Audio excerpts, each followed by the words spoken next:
I'm Mark Gagan and you're listening to the Voice of Insurance podcast, produced in association with Advantage Go.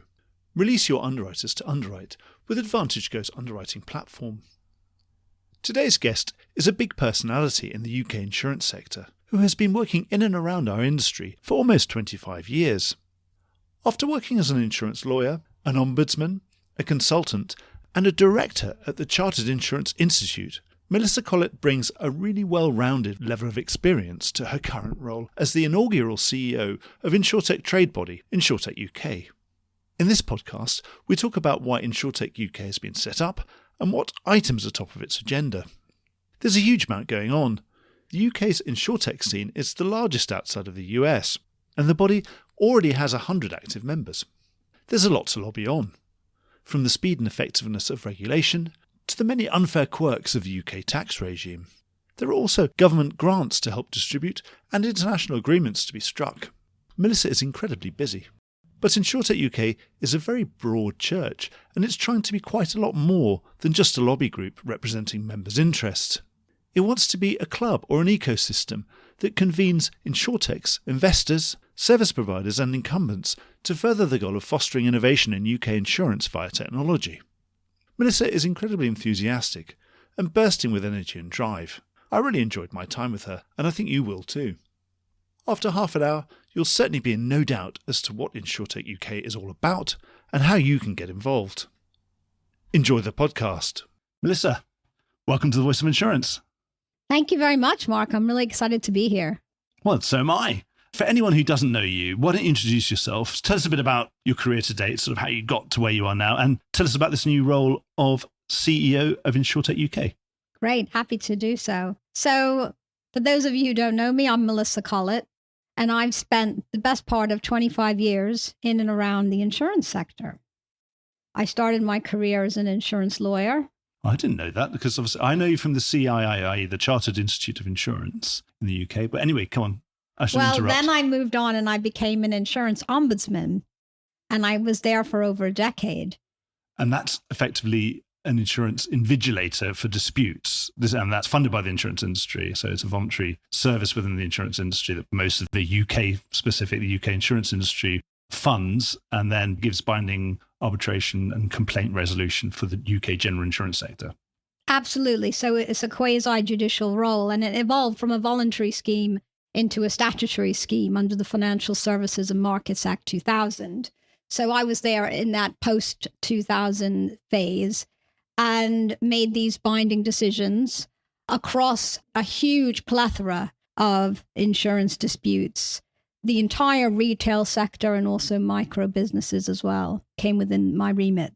So I've seen a lot over the years. Yeah, I was going to ask, well, we should do a whole podcast about that. It shouldn't happen to an insurance ombudsman.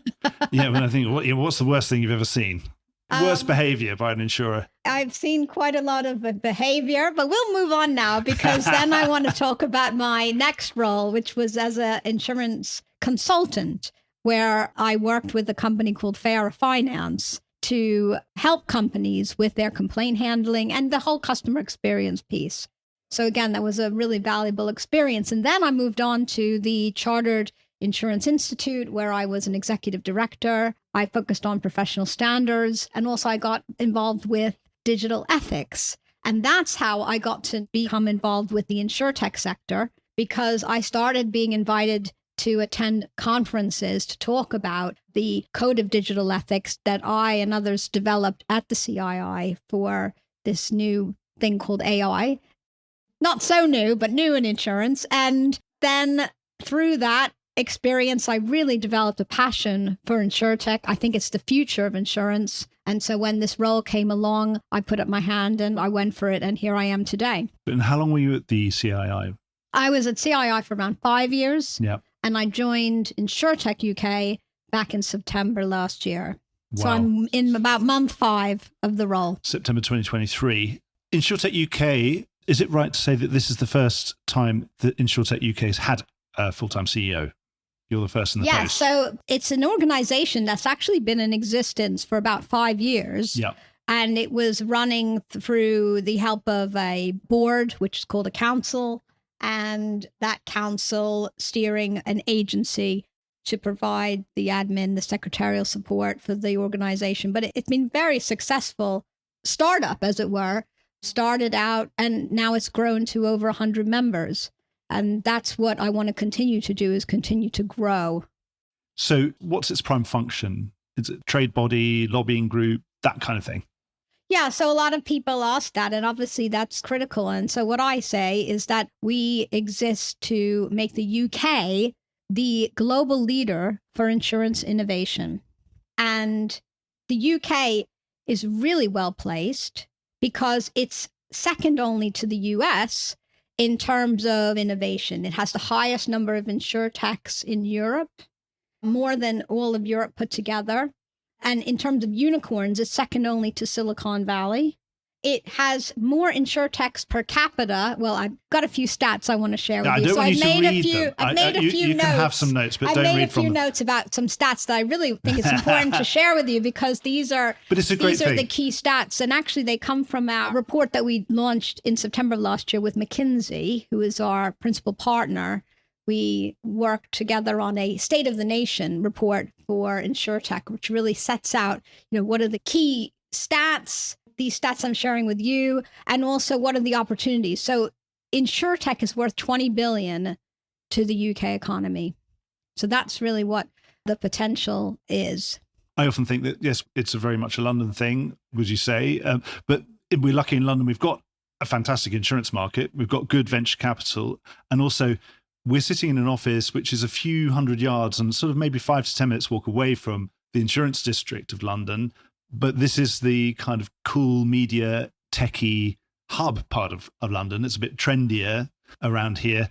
But there aren't that many cities that have that kind of ecosystem all in place. There's the money, there's the insurance market itself, which is also looking to engage more with Insurtech, and the techie people. And then, of course, you go a few miles over there, then actually the government is here as well. So there aren't many places that are also a capital city that have the ability to get in a taxi and go and lobby someone this afternoon if you want to. It's fabulous like that, so Mark. It's kind of combustible mix. There's probably only someone like Paris has got that similar ability, because maybe like Munich is not the capital city of Germany, but it's got an insurance hub, but you can't go and lobby the politicians without getting on a plane.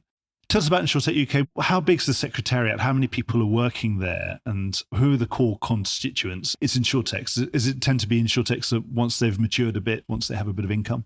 Yeah, so for those listeners out there, we're sitting here at Silicon Roundabout, and that's why Mark is saying this is an area full of techie people. I think it's great, though, that we're very close to the insurance EC3, the insurance area of London. It's a really short walk. And I spend my life just walking back and forth. And then, as you say, it's not that difficult to get over to Whitehall, and you can even walk if you were so inclined. If it wasn't freezing cold today, I'd be walking over there. So I'm getting a lot of exercise, Mark, in terms of walking around to all my meetings. And so it's a great boon for me.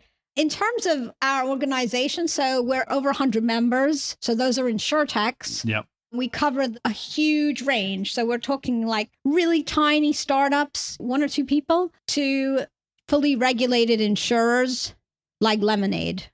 So we've got everything in between, all sizes and shapes of Insurtechs, all types of Insurtechs, ones that are doing insurance business, regulated activities, to those who are just focused on software for those businesses who are carrying out activities. So we've got those 2 types. And then we've got a huge range, whether they're focused on distribution, on underwriting, on claims, on fraud, just the whole range, and covering P&C, life and health, everything, and everything in between. So it's a real broad church, which is fantastic. We also have 30 partners and associates working with us. So by that, we mean incumbent insurers like Aviva, brokers like Aon, presumably big service providers. Service providers like McKinsey, we already mentioned, Clifford Chance from the law perspective, Deloitte's from accountancy perspective, and so on. So that's our ecosystem, but we're looking to grow, because according to the McKinsey report that we worked on together,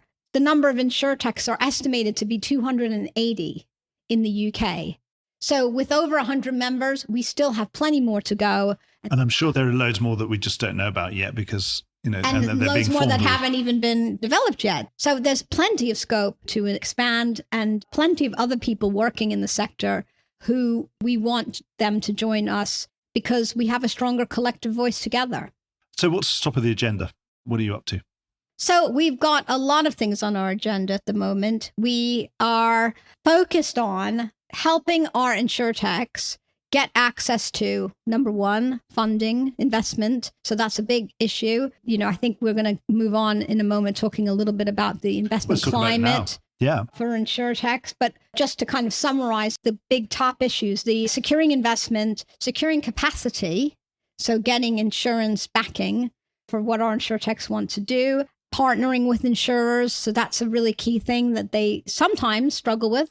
And, it's vital for them to get that capacity.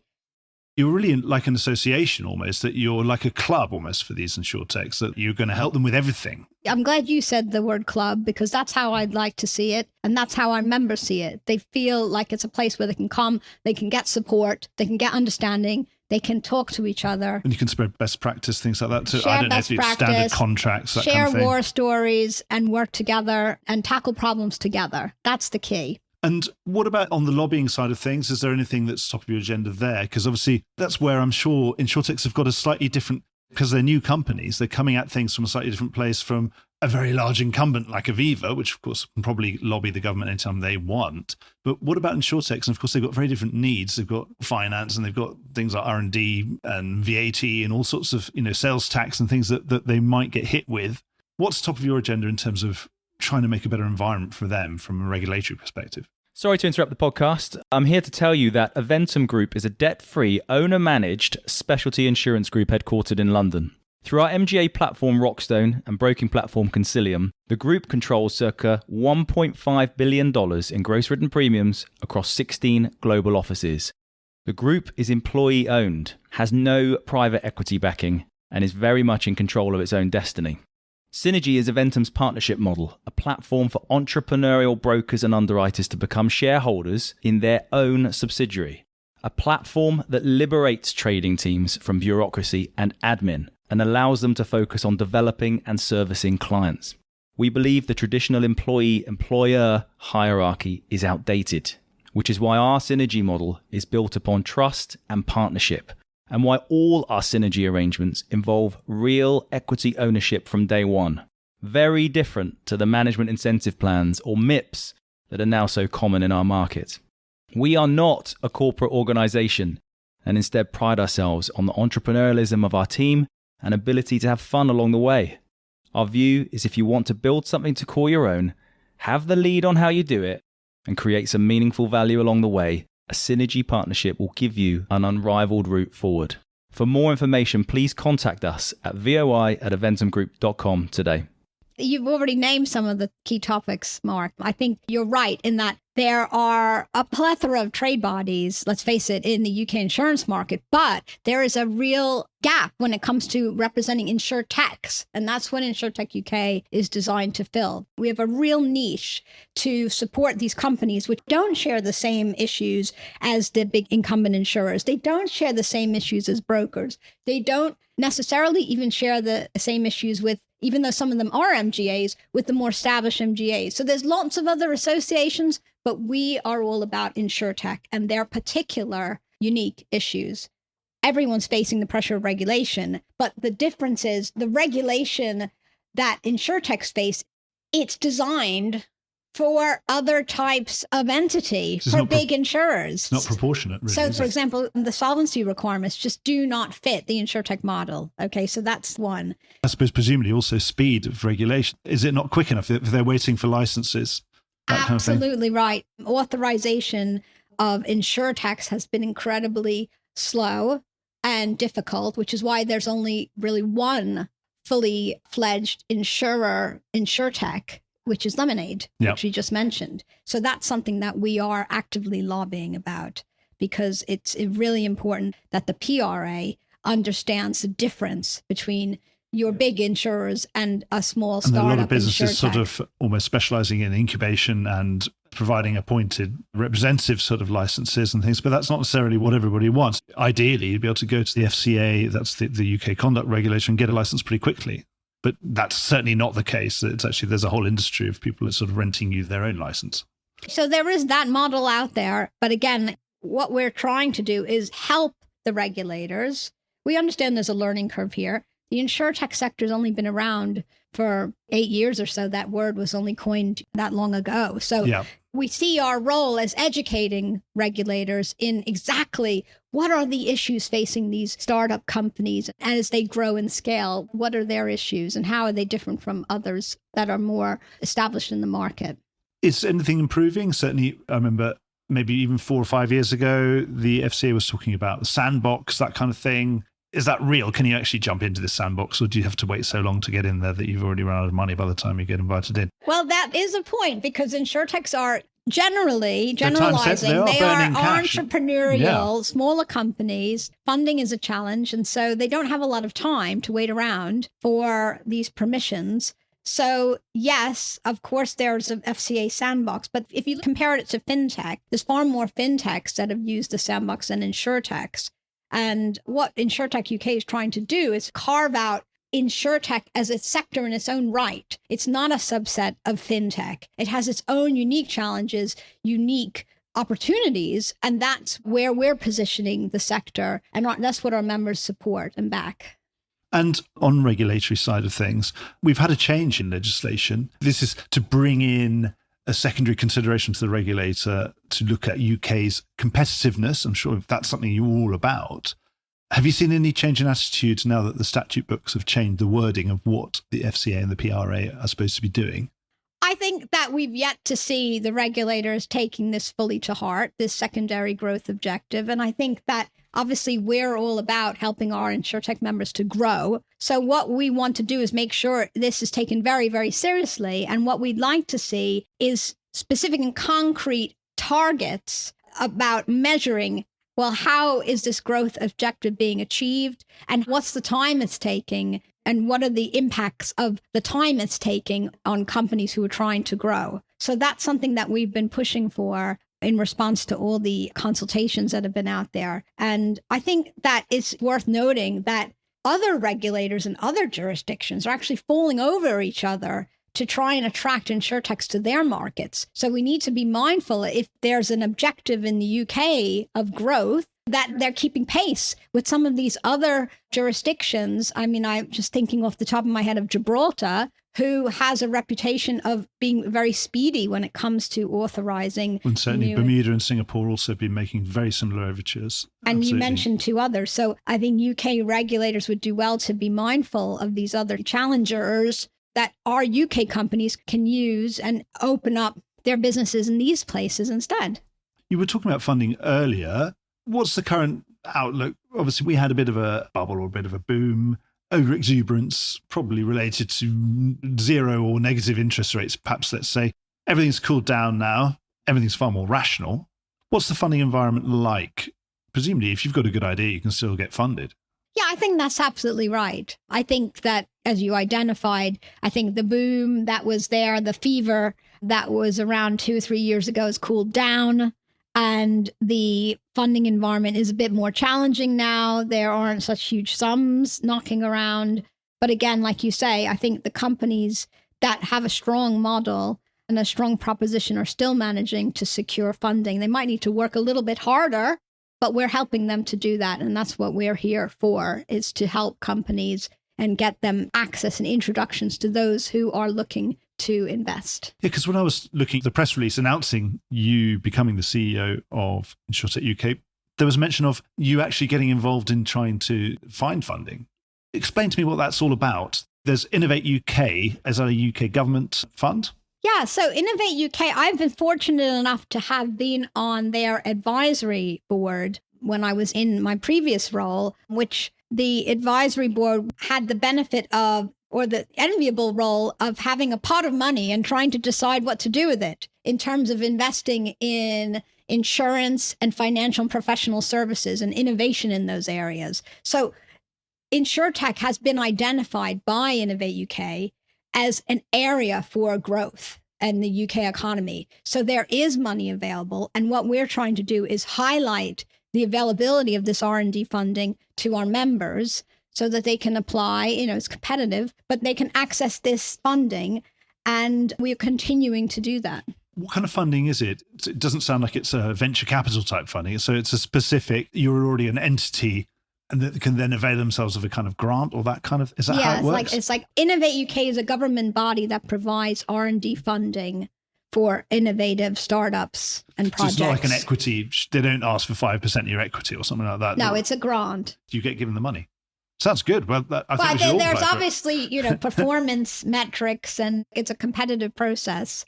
But it's not just Innovate UK, but the Department for Business and Trade is also really keen to promote Insurtech as an export, as well as something that also attracts companies into the UK market. So it's something that we're working very closely with the department on a number of ventures in various parts of the world, because this is really seen as a growth area. I mean, just by way of example, I'm going to Australia next month as part of a delegation of Insurtechs to visit the Australian market and see what the opportunities are there, and likewise encourage those Insurtechs in Australia to come and set up in the UK. This all is on the back of the Australian-UK Free Trade Agreement that's recently been signed. So there's a huge amount of opportunities there for cross-border trade and Insurtech. It's a global business. Oh, well, while we're talking about that, we should talk about what has been headline news is the bilateral deal. It's called a corridor, isn't it? Corridor, yeah. Insurtech corridor deal with the state of Connecticut, obviously with Hartford at its heart. They're sort of one of the beating hearts of the US Industrial Revolution and the US insurance industry.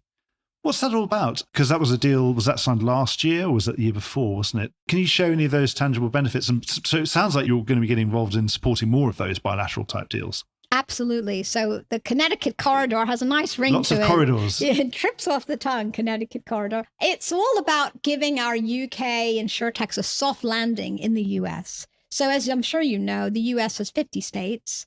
I come from New York originally, hence my accent. I'm sure you've all twigged that by now. Connecticut is a pretty good insurance state. It certainly punches above its weight in terms of how many US insurance companies are domiciled in Connecticut as opposed to any other state. That's right. So a lot of headquarters are there. They call themselves the insurance capital of the US. I've heard them say the world, but we had a little quibble about that. But anyway, they're definitely a big capital of insurance. And they are very well organized. They're very interconnected there. So there are associations and their local trade development office and their universities and their insurers and everyone's working together in this really harmonious ecosystem. And they are really keen to help incoming Insurtechs. So that's why we signed an agreement with them so that our Insurtechs can have a soft landing. They can establish themselves more easily in Hartford and then expand and scale up in other states from there as a base. Obviously, it's not at a national level, but it's almost a bit like a mutual recognition to say, well, we need to fast track these people because if they're already UK regulated, then we're going to presume them to be good for a Connecticut license, that kind of thing. That's part of it. I have actually met with the Connecticut regulator when I was on a mission to New York last year with Innovate UK and the Department for Business and Trade. And so they were explaining how, their very open approach to incoming UK Insurtechs. So they're very keen to see them come. And so far, I believe 11 of our members, so that's almost more than 10% of our members, have already made use of the Connecticut corridor and are, using it to establish operations in the US. So we just want to continue building that. And we want to continue working with other states as well, because different states have different types of insurance markets. Yeah. And so we've got a few other states in our sights who are really keen to encourage this inward investment from the incomers from the UK, one of which is Florida, which is I'll give a shout out to Florida because they've just signed a UK-Florida free trade agreement. Yes. And I'm very pleased to say that Insurtech UK was invited along. And I'm very upset that I missed that event because it would have been incredibly fun to go to Florida. But diaries didn't permit. But my point is that Florida are welcoming UK Insurtechs, particularly those that are focused on claims and fraud. So that's something that we're going to be promoting to our members. But there's lots of other states as well that the Department for Business and Trade wants to get us involved to help work and build this cross-border trade. A couple of the obvious ones would be New York and Chicago. Both have their own kind of Insurtech hubs. Any plans there, or is that something we can't talk about? Well, like I say, we have already an existing relationship with Insurtech New York, which is like the New York equivalent of Insurtech UK. It's an association. We attended their conference last year, and I think New York is obviously a very attractive market. But I think the difference for New York versus Connecticut is that New York has a plethora of companies. Yeah. It has plenty of Insurtechs. So I suppose it's not as hungry for these newcomers as somewhere like Florida or Connecticut is. So each market's slightly different, but we're definitely exploring and making contacts and relationships with all of the key ones. Obviously, maybe California, who knows? But perhaps the paradox of California, of course, is the world capital, Silicon Valley is the world capital of tech funding, but it's not necessarily the world capital of insurance. Because my own experience of, I did an Insurtech event out in Silicon Valley, which was great fun, but it was a strange trip because there weren't actually many. I thought, well, I'll go and visit the local insurance industry while I'm here, but actually there wasn't much to visit, which is quite funny. So we're expecting more of those deals with nations, different states, different organizations around the world. So you've got Lemonade as a member here. There was an announcement. Lemonade's part of a grouping that's trying to get a US equivalent to Insurtech UK. Anything more to report on that? Is there something that's going to be a lobby group? That was an announcement was made 4 or 5 weeks ago. Yeah, so I saw your post on LinkedIn, and you know that I commented on it. And it was very interesting to see that announcement. And I'm very pleased to say that following that announcement, I have had a number of conversations with the founders of the Insurtech Coalition, which is the US body, pan-US body, I should say. And we are going to collaborate. So watch this space. Particularly if they're up on Capitol Hill and you're in Westminster, then there might be things you could be working on together and try and coordinate things. Because I think they have similar challenges, put it that way, from what I've been talking to them about, around regulation, around regulators understanding the difference between an insurtech and an insurer, and barriers to entry and problems with tax. It's very similar. It's the same old thing. Yes. Anything else on the sort of regulatory and the fiscal front, which is on your plate that we need to talk about before we need to move on? Because the fiscal front is quite interesting because, of course, it's particularly on the fiscal, the tax side of things, that startup companies really have unique sets of problems because they're trying to offset one thing against another. Whereas if you're a big company, you can do all sorts of things. But it's harder for a smaller company to do these things. They end up paying a lot of sales tax or things that they can't refund. That's right. So there is a little issue at the moment with VAT and IPT. Yeah. I don't want to get too technical. No, it's good. No, but it's interesting. So VAT, for anyone who's not UK, is it's the UK sales tax, and IPT is insurance premium tax, sort of the equivalent of a sales tax on insurance premiums. There's a subset of companies in our sector who, for one reason or another, they can't reclaim or offset the tax that other larger companies can. So they're kind of being slightly penalized, because they're startups or they're smaller companies. So that's an issue that we're working on with a few members to kind of make HMRC, the tax authorities, aware and hopefully come to a better place. Well, that would be really good work because that's really valuable because obviously these are small entities that are burning cash and don't always have huge amounts of revenue yet. So a sales tax of 20% is a lot on stuff that you're buying or services that you're buying. It's a tax on innovation, basically. Yeah, well, good luck in getting rid of that because I think that would be really, really useful. Yeah, it's not overly technical and I think it's a really valuable thing. You mentioned before about your work you did with AI on the ethics of AI. Last year was quite interesting because these things are around, they can be around forever. Like environmental concerns could be around for a long time. And then suddenly, it was sort of 2 years ago, was it suddenly ESG, everything. ESG suddenly really permeated certainly the insurance industry that year. And it was probably something I had to ask a question about. Every podcast I did a couple of years ago, I probably had an ESG question and thought, well, to keep everything topical. AI has really, really done the same as of about the first half of last year. Well, I know you've thought really deeply about it. How far do you think we'll ever go down this? And you're representing the cutting edge of technology within Insurtech UK. Have you got any members yet who's saying we won't have any underwriters, we'll just have an algorithm or something? Well, I think that there used to be earlier on, when all this started in the insurance sector, there was a lot of talk about disruption. Insurtechs are going to disrupt. And we all went to the same conferences. We said, Uber is a taxi firm with no taxis. Airbnb is a hotel company with no hotels. And, we're soon going to have an insurance company with no capital. And of course, it hasn't really happened. So maybe, the sort of traditionalists got their quill pens back out again and sort of wiped their brows. We got away with that one. I've got to look for my quill pen. Where did it go? I think that we've all moved on now a bit towards AI-enhanced decision-making. Yes. So using the opportunity that AI offers. And look, I think that we're already there. Brokers and underwriters are already using generative AI to price risk better and to secure better cover for their clients. It's already being used. So I think that Insurtech, obviously, it's changing business models, because if you can do something digitally, if you can use an algorithm, you don't need as many people. Or at least you can have the same number of people, but they can be twice as productive.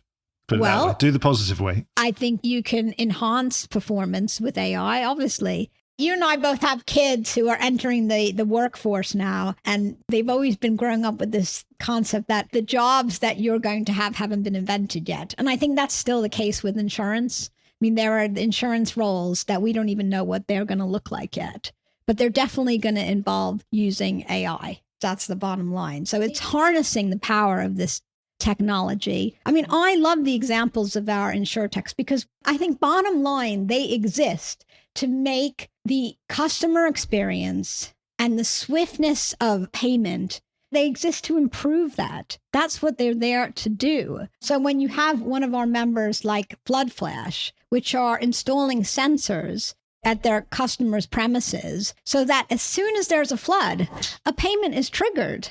So it's a different model, because it's not an indemnity model of insurance, like where someone has to go out and assess, every single bit of loss. They're not going to get the same kind of coverage, but they're going to get a slice of cover immediately. And so that's a different, but, arguably a better model, and probably much more affordable. Yes. And I suppose, ultimately, we're talking about eliminating a lot of friction and expense. And obviously, the lower we can get the insurance expense ratio, the more value we can give back to the client, can't we? That more of that premium can go on actually paying for insurance rather than the administration of insurance. It's got to be a good thing. When you were looking at ethics, what were the things that worried you most? Where do you think unethical situations might arise with AI? Well, I think we were worried about bias in algorithmic decision-making. But I think that we were worried about it because it was being deployed and governance was in its infancy. But now, like you identified, in 2023, it was not only the year of AI, but I would describe it as the year of AI governance, because that's what the Prime Minister said. They want the UK to be the world leader in AI governance. And that's why there was a conference in Bletchley Park. So I think that AI governance, or responsible AI, or whatever you want to call it, ethical AI, is now very fully on top of the agenda. And that's why I think that people being conscious of bias is now got a much better chance of eliminating, reducing that bias than before, where it was just unconscious bias could creep into the decision making. If we've discussed everything, how can people get involved with you? What's the best way of getting in touch? And also, particularly if you're not an Insurtech, but you're working in a broker, you're working at MGA, you're working at a balance sheet underwriter, how would you like them to be interacting with you? Well, we absolutely welcome anybody working in the Insurtech ecosystem to join us. And there's a way of joining us, no matter who you are, whether you can get involved as a partner. You can get involved if you're providing legal, consultancy, accounting, whatever services to Insurtechs. Join us as a partner. If you are an insurer, a broker, another more of an incumbent in the market, a reinsurer, join us as an associate. And as an investor, we're actually coming up with an investor membership model as well. So basically, we want to welcome anybody who wants to meet the Insurtech ecosystem in the UK. You are welcome. So you want to act as more than just a trade body or a lobby group. You want to be this big club, this big tent where people can come in. So we're a very broad organization, really. That's absolutely what we want to do. Sounds great. Well, thanks very much for letting me in the tent and having a chat. And we'll make sure we check in, because it sounds like you're going to be getting on with a lot of things in the next 12 months. We should book something in for next year as well. I'd like that very much, Mark. Let's do that again soon. Thanks a lot. Well, I hope you enjoyed today's episode. If you did, don't forget to subscribe or leave a like or a review or recommendation on whatever podcast platform you used to access this program. These really help get the word out. Before we go, just a quick reminder that advertising slots are available here and in other places in the Voice of Insurance podcasts. Podcasting is the fastest growing medium and attracts a high quality audience of key decision makers. It's also an intimate medium where you, the listener, are right in the room with me and the interview subjects. Needless to say, that means it's a great way of getting your message out directly to an audience because you know you've got their full attention. It's also very cost effective. So get in touch with Mark at thevoiceofinsurance.com to find out how you could be speaking directly to the industry. The Voice of Insurance is produced in association with Advantage Go. Release your underwriters to underwrite with Advantage Go's underwriting platform. Voice of Insurance is produced by me, Mark Gagan. Music was written by Anna Gagan and produced by Carlos Gagan. Check out more podcasts and written comment pieces at www.thevoiceofinsurance.com.